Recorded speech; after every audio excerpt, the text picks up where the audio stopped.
Welcome to another edition of Lombardi Live.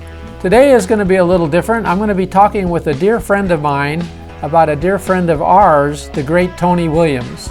We're not going to be talking about how he played, because there's so many stories about that. We're going to be talking more about some of our experiences with him. And near the end of this episode, we're going to play an excerpt from an incredible project featuring David Garfield, Vinnie Colaiuta, and Gregg Bissonette called A Tune for Tony. So stay tuned for that. But for now, who better to talk about Tony with than my dear friend and his drum tech for the last 3 years of Tony's life. This is the infamous Scott Garrison, artist relations for DW for how many years? Well, you never really officially hired me, but I've been showing up for 25 years now. Okay, yeah, right. Well, we keep it kind of loose like that, right? Yeah. And it was sort of a handshake, come on by, and let's see what you can do, and see what it just kept going. See what happens 25 years later. But previous to those 25 years, tell them a little bit about your experience, how you met Tony, and how you were his drum tech for the last 3 years of his life. I had met Tony. He was teaching up at a store in San Francisco called Drum World. And I was working there in between going to San Francisco State, working, and then I was also teching and engineering for drummers in the Bay Area, from Steve Smith to Narada Michael Walden to Michael Shreve. So while I was working at the drum shop, Tony would come in and he would be giving lessons. Well, all of a sudden, DW drums were involved, and there were DW drums in his teaching room, and conversations blossomed from there. And he was asking me about things that I did, and I explained that I was a tech and I did these various work for drummers in the Bay Area. Unbeknownst to me, he actually did a background check. He actually called Narada Michael Walden and other people and asked if I was legitimately, this guy who said he did work with Michael Shreve and Narada. And it turns out that I was that guy, and I am that guy, and it gave Tony a little bit of a confidence to talk to me about becoming his tech. And so that blossomed into you actually almost becoming full-time tech for Tony for those years. Absolutely, yeah. It still wasn't cemented. I mean, he still was a very private man, and even though he wanted me to be his tech, he still didn't have an official saying, yes, you're in. I kind of had to audition for it. He kept mentioning, you got to stop by the house and you got to see the kit. And it was the big DW kit that became the big stadium kit with the double bass. But I didn't know what it was. He just said, you had to come by, hang with me, see the kit, and let's talk.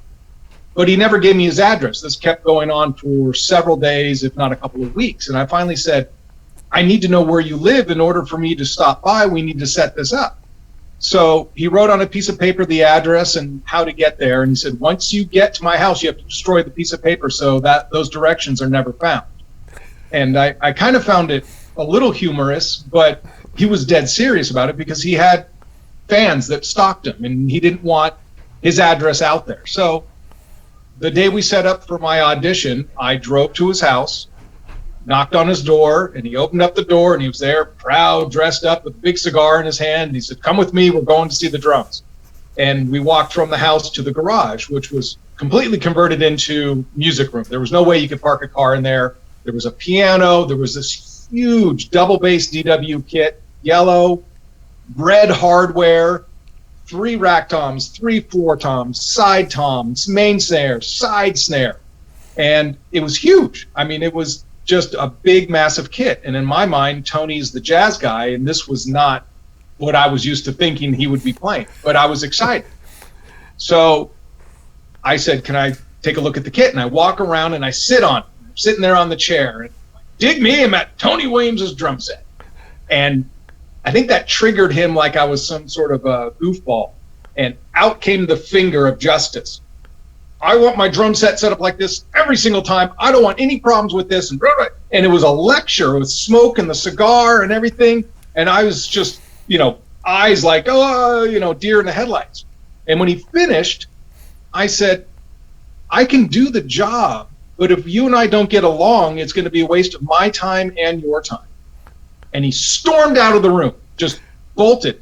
And I didn't know what to make of it. I just simply went, he left. So as I was sitting there, I pulled out a pad of paper and a tape measure, and a little doodle, and I sketched the kit, and I measured all the heights of the snare and how it sat at 33 1/3 here, and it slanted down, the 3 toms over here, the perfect table, and started measuring and sketching and making notes. He came back a few minutes later, puffing a smoke again in the cigar, and he looked at me and he says, "What are you doing here?" And I said, "You said you need this kit set up exactly like this every single time. So I'm drawing it." And I held up the piece of paper and I said, "I'm making my notes. I got to make sure I get it right." And he smiled and he said, "Okay, you're in." So it was really touch and go. I didn't realize that I had kind of crossed the line there when I, pushed back a little bit by saying, if you and I don't get along, it's a waste of time.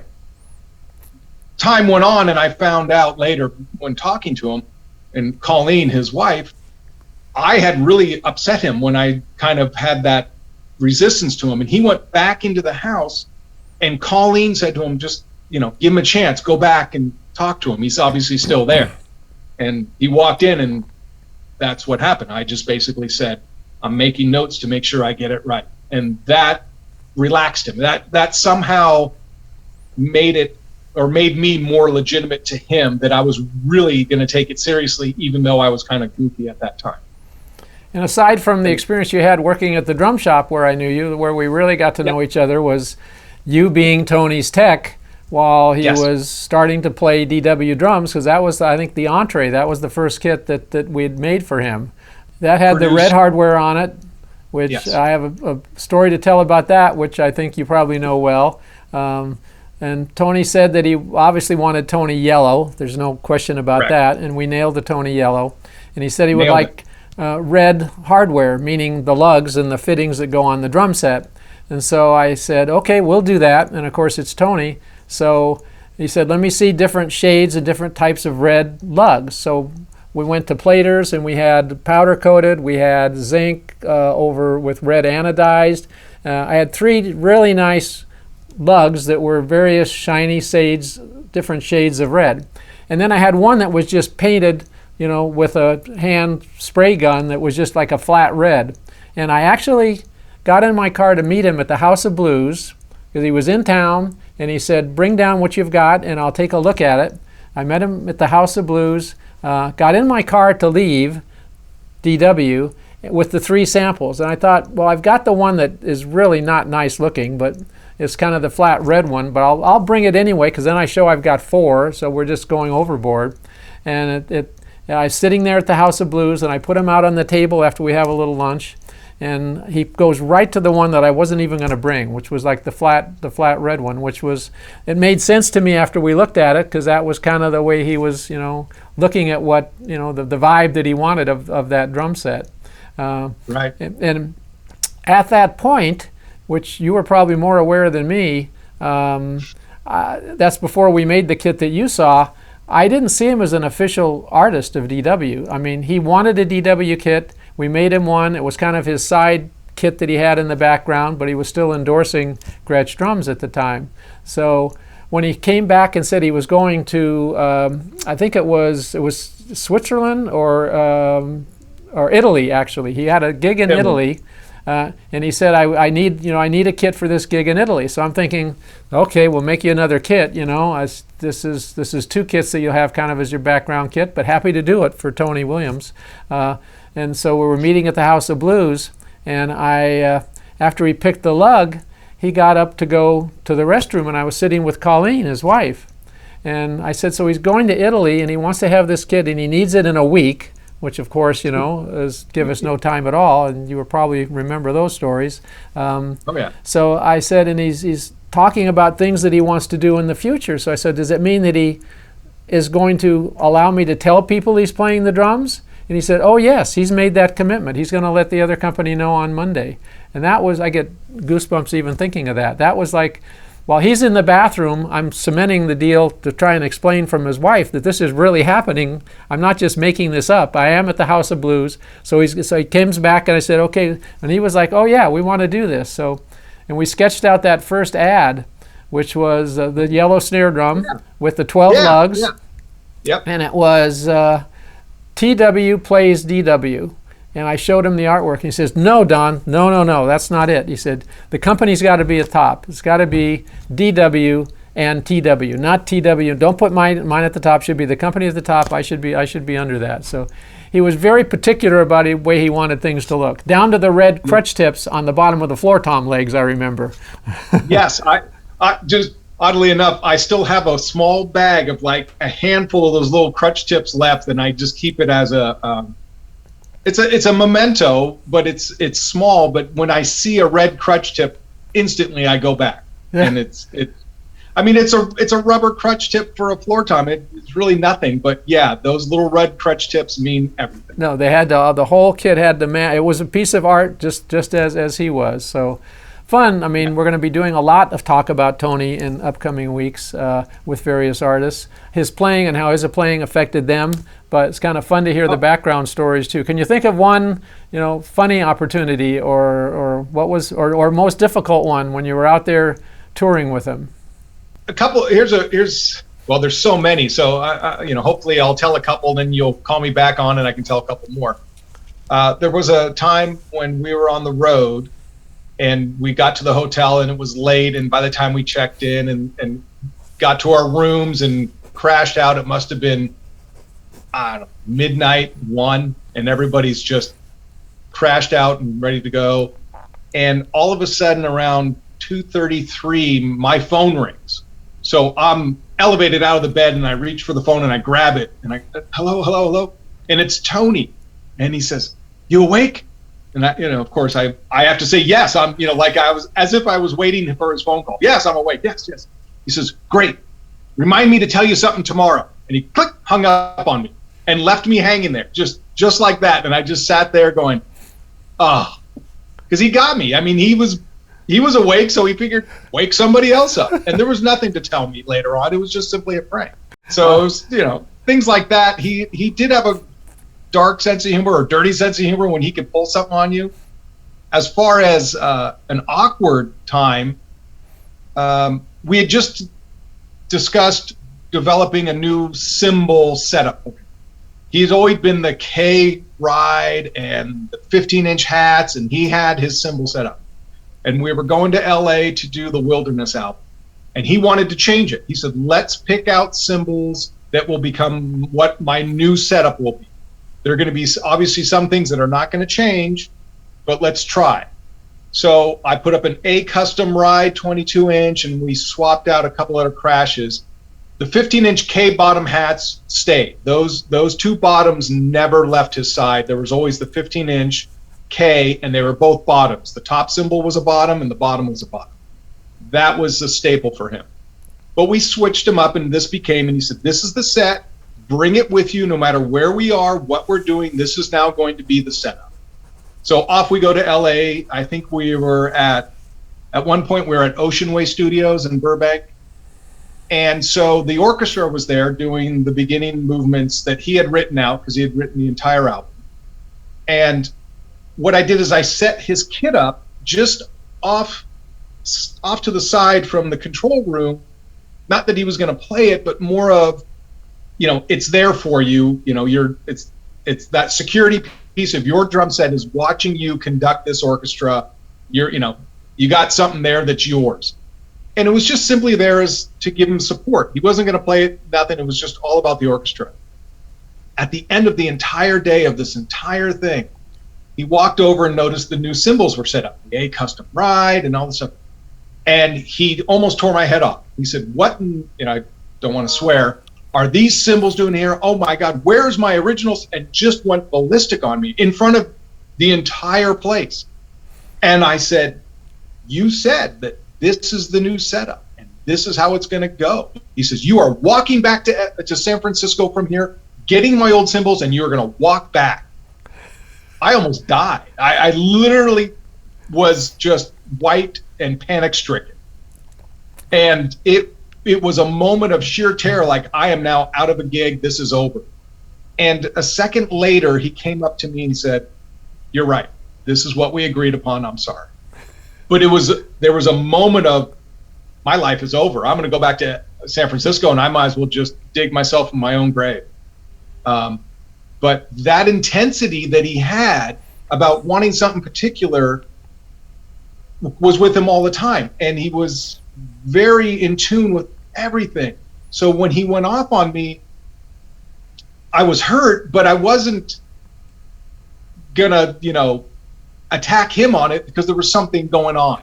So a minute or two later, when he came back and talked to me and it relaxed everything and he apologized, it made us actually closer, because it kind of gave a not necessarily drum tech, level. It brought us as we're two people, we're working on something, and we have to communicate, and it'll be all right. And from there on out, we never, even when something went wrong, it was simply, hey, this is not working, or hey, can you, and it was much, much more relaxed. And even when stuff fell during live performances or in the recording of another album we did, things that came up, just make a note and fix it. Just address it. Just make a note and we'll get to it. I wasn't going to tell this story because it's pretty personal, but it kind of goes right along the lines of what you had just said. I'd had some pretty deep conversations with him about his temper and yes. temperament. The story was an occasion in Florida, I believe, where I think he was really upset because he wasn't going on last. He was going on second to last. But whatever made him really upset, it came down to the fact that Chris, my son, was there on the stage with him as they were in rehearsal, and you were there. Yes. And he has the 3 floor toms. Then 3 times 3 is 9. Which would have been the number of floor tom legs that he should have had, but we only had 8 red crutch tips. So one of the crutch tips at the bottom of one of the floor toms was black, and that was totally unacceptable, to the point of him going off and yelling at my son, who was just there to kind of help. He wasn't, Scott was the drum tech, but the fact that we were able to not provide him with everything exactly the way it was supposed to be, he pretty much cleared the stage yelling at everybody. Do you remember that? Yeah, and I was there. You're right, and Chris was there. And this segment here is not about picking on Tony. We have to make sure we get that. No, not at all. It's just the opposite of that, because it's what happened afterwards is. We were in Florida, and it was near the airport. And after Tony got angry and exploded, he left. So I went after him. He and I ended up walking around the entire facility side by side, and he was talking to me saying I did that wrong and things of that nature. And I said, yeah, you kind of did. It kind of festered in me for a while after hearing that, because it's just like it's a little over the top. So I called him after a couple of weeks, and I was panicked, because I can't call one of your idols and just say, hey Tony, you just can't do that, but I called and I said, there was a big problem we had. Well, what was that? Oh, I said, you really went off, and I didn't think I went off that bad. I said, no, Tony, you went off really bad. You cleared the whole stage. You're yelling at my son, who I think was 19 at the time, and he was kind of, he's in shock about this. I said it was really bad, and there was a moment of silence, which probably was 2 seconds. It could have been like 4 days, and I figured I'm going to get, slam blasted, like, what do you mean I shouldn't do that or anything? And it was absolutely the opposite. He said, his exact words were, I know I have a problem with that and I'm working on it, but Don, you're right. And that made us come even that much. We talked for a while, and I immediately said, Tony, what you don't want to do is overly change that, because that intensity is what makes you Tony Williams when you sit behind a drum set. Yeah, there's show after show, night after night, Tony would come into the venue where we were playing, and it didn't matter who was with him, whether it was Mulgrew Miller, Ira Coleman, Ron Carter, the people that he relied upon musically, and myself, teching and running mic cables and doing the engineering and taking care.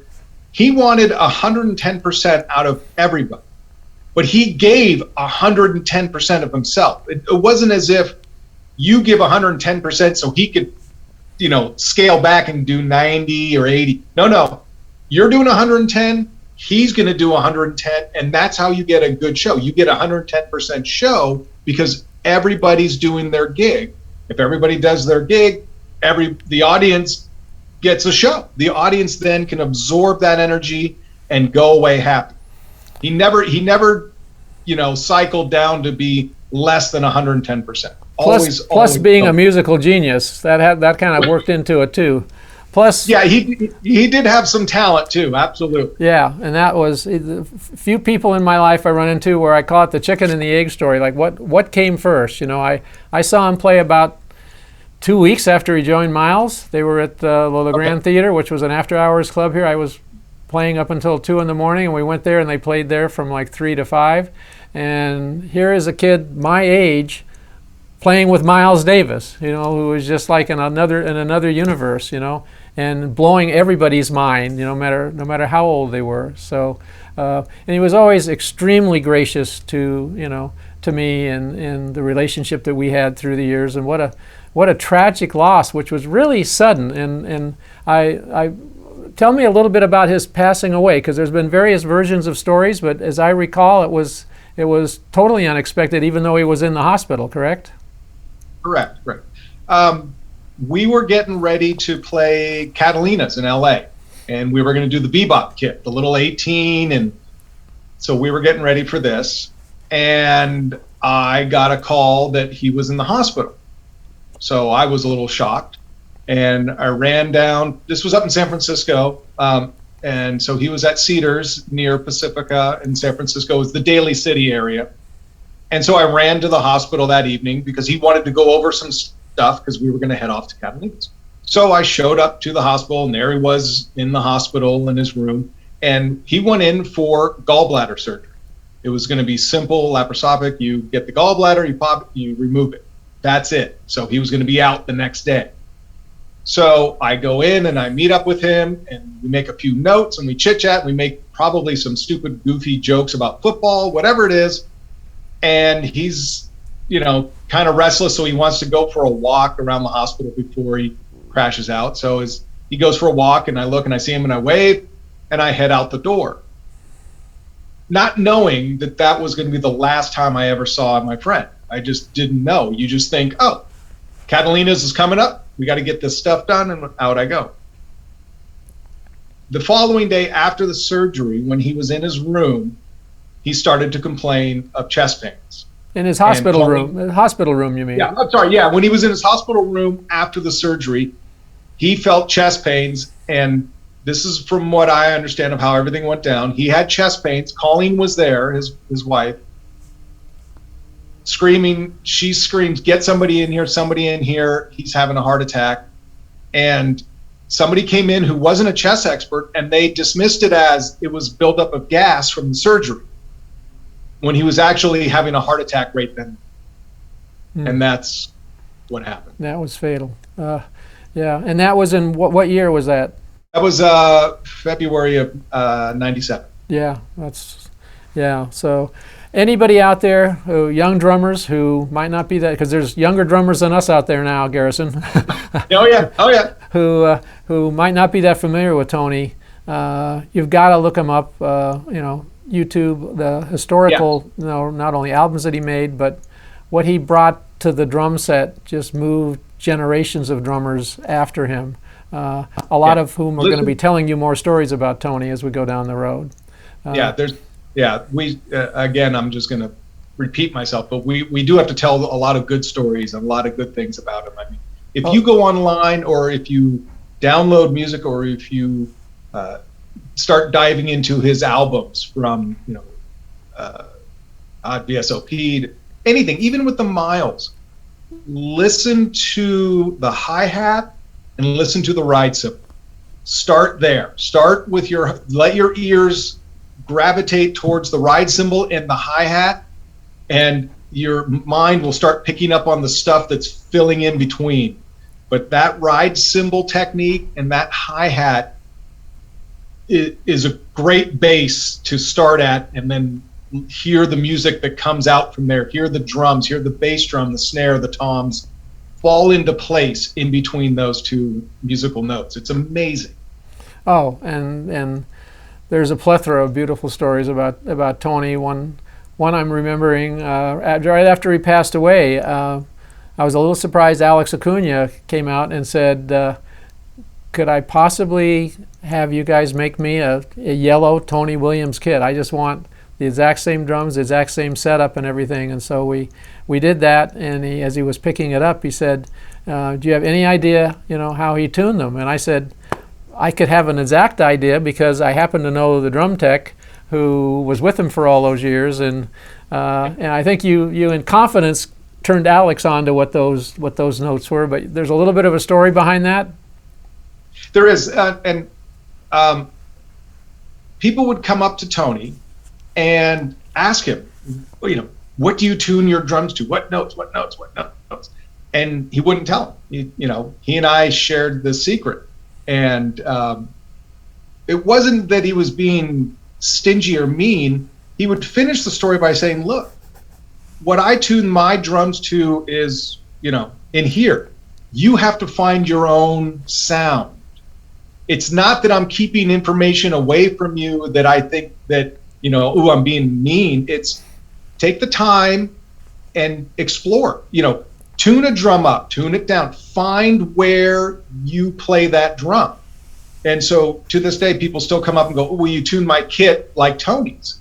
And no, I'll tune the kit like the kit should go. But Tony's, notes or what he did specifically is his. So you have to find yours. So if I was your tech, I would hang out with you. I would listen to you play. I'd watch you strike the drum. I'd probably sit there next to you for a good half hour, 40 minutes, letting you beat the drums and how you would catch a rim or not catch a rim. And then I would tune your kit. Tony wants you as a drummer to find your way of tuning. And that was important. He would tell everybody, I'm not going to tell you mine. You got to find yours. Beautiful story. And two drummers, two of the best drummers in the world, Gregg Bissonette and Vinnie Colaiuta, are two of the first people that would tell you how much Tony influenced their playing. So here's an excerpt from Tune for Tony, the behind-the-scenes documentary about the recording of the great tribute that David Garfield, Vinnie, and Gregg did to Tony. Check it out, and you can see the complete behind-the-scenes interview on drumchannel.com. And Garrison, I thank you so much for joining us. Thank you. And you've passed your audition after 25 years at DW. I think you can officially be in artist relations now. You made it. Hey. Yeah, yes. I will take your phone call, sir. Okay, good. Thank you so much. And thank you for watching Lombardi Live. Have a good one. Thank you. I'm David Garfield, and I want to tell you about Tune for Tony.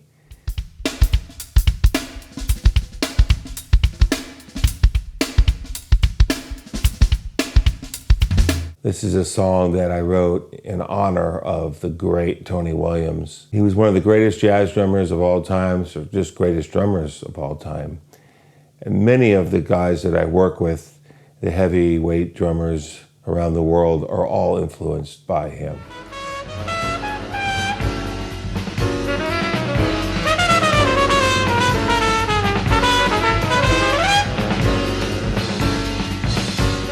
Tony Williams started out as a youngster in New York. His father took him around to all the jazz clubs, and he was like a little nerdy kid with a big set of drumsticks, very thick, and they all wondered who he was. And then he eventually got his break and blew everybody's minds.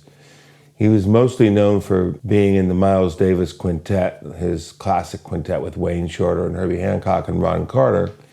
But he also started the Tony Williams Lifetime, which was more of a fusion band, and had guitarist John McLaughlin, who was also part of the Mahavishnu Orchestra, also one of the greater fusion bands of all time.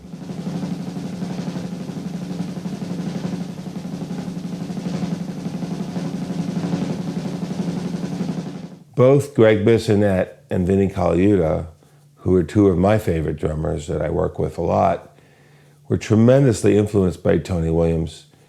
And even Gregg took lessons from Tony at one point. Vinnie spent time at one of Tony's concerts under the drum riser, looking up at him and watching his every move.